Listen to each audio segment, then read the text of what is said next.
So, this is Rasta Bob. Rasta Bob here, Rastafari, boom, boom, boom. Rasta Bob has been trying to lose weight for a while. He's eating less, tracking calories, trying to be healthy, but every time he steps on the scale, nothing changes. So now Bob is thinking, can't lose it. Nothing works. Nothing works, Bob. They work. The problem is, a lot of people think they're in a deficit, but their body is looking at them like, give me more food, man. And today, we're using Rasta Bob as a test subject. So, here are 3 hidden reasons why you're not losing weight even though you think that you're in a deficit. The first hidden reason is simple. You're not actually in a deficit. And I know that sounds annoying because nobody wants to hear that you're eating more than you think. But most people are, unfortunately, because you track the chicken and rice, but you don't often notice the oil you cooked it in. You'll track dinner, but not the sauce. But it wasn't even that much. Yeah, see, that's what you think, Bob. It always counts, innit? But a tablespoon of oil can be over 100 calories. A few sauces, a latte, and some snacks can turn a 500 calorie deficit into basically nothing.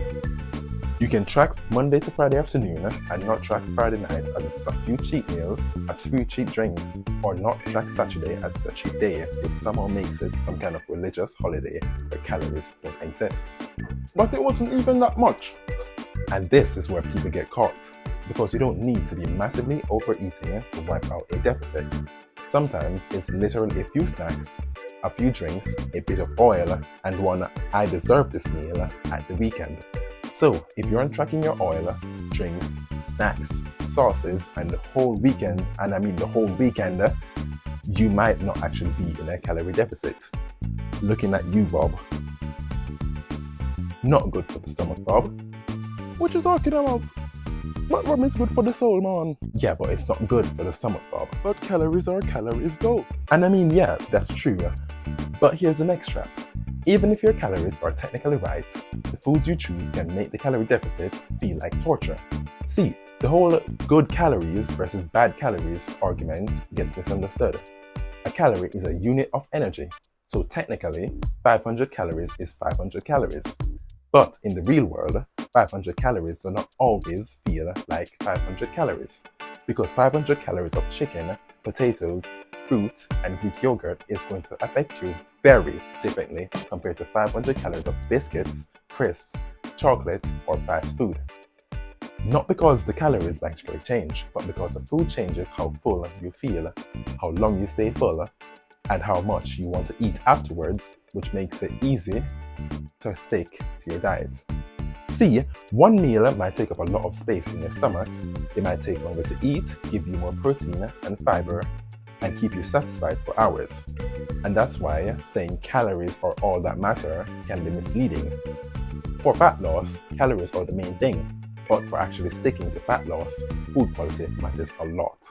So no, good calories don't magically ignore the laws of energy balance, but better food choices make the deficit easier to survive.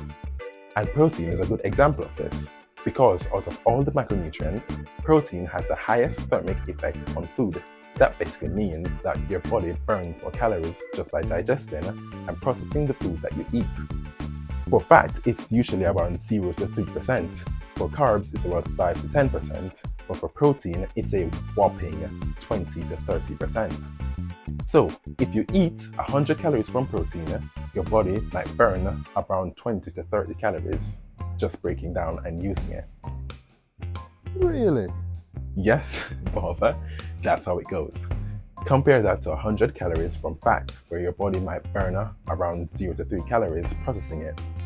See, now that doesn't mean protein is magic. It doesn't mean you can eat unlimited chicken, protein bars, protein shakes, and high protein snacks and still lose weight. It just means protein gives you a slight advantage because it burns more calories during digestion, helps you stay fuller, and supports your muscle while dieting. But even though protein is better, it doesn't mean you should consume more calories just because something is higher in protein. Even if protein burns more calories during digestion, eating too much calories from protein can still put you in a surplus. So don't hear protein is better and think that means protein calories don't count, because they absolutely do. Third reason is that you might be losing fat, but the scale is lying to you short term. See, unfortunately, I might tell you that your scale is a hater. So I'm not fatter after all? Yes, don't worry, Bob, it's fine. You had rice and peas, salty food, 3 hours of sleep, and you trained legs yesterday. Your body is likely holding water like it's preparing for its next drought. This isn't forever though, so don't use this as some kind of coping mechanism for 6 months. If your weight hasn't moved for weeks, then yes, something needs adjusting. But over a few days or even a couple of weeks, your weight can be messy. If you add more salt, more carbs, less sleep, more stress, train legs, or you're cosplaying Bloody Mary this week, then the scale might not move even though fat loss is still happening underneath. Because the scale doesn't only measure fat, it measures water, food sitting in your stomach, stress, sleep, carbs, and whatever emotional damage you slept with. Yeah, that was stupid. Because the scale doesn't only measure fat, it measures water, food sitting in your stomach, stress, sleep, carbs, salt, and whatever emotional damage you cause with that takeaway. So weighing yourself once, seeing the number go up, and deciding your diet has failed is a terrible idea. Looking at you, Bob. You're always picking on me. YouTube, he's always picking on me. Go beat him up. You need to look at the trend. If your average weight over several weeks is going down, you're losing. If it's not moving for weeks, then yeah, you probably need to adjust something. But don't let one random weigh-in make you throw away the whole plan. Especially you, Bob. I see you with those snacks. Stop eating the snacks. Why are you eating the snacks? I told you not to eat the snacks. I told him not to eat the snacks. You saw that? Oh my god. You know what? Do your thing. So yes, don't worry about it. You don't need to quit. In fact, I'd say you shouldn't quit. So if you're not losing weight, don't instantly assume that your metabolism is broken. First, check if your deficit is real. Second, check if your food choices are making you unnecessarily hungry.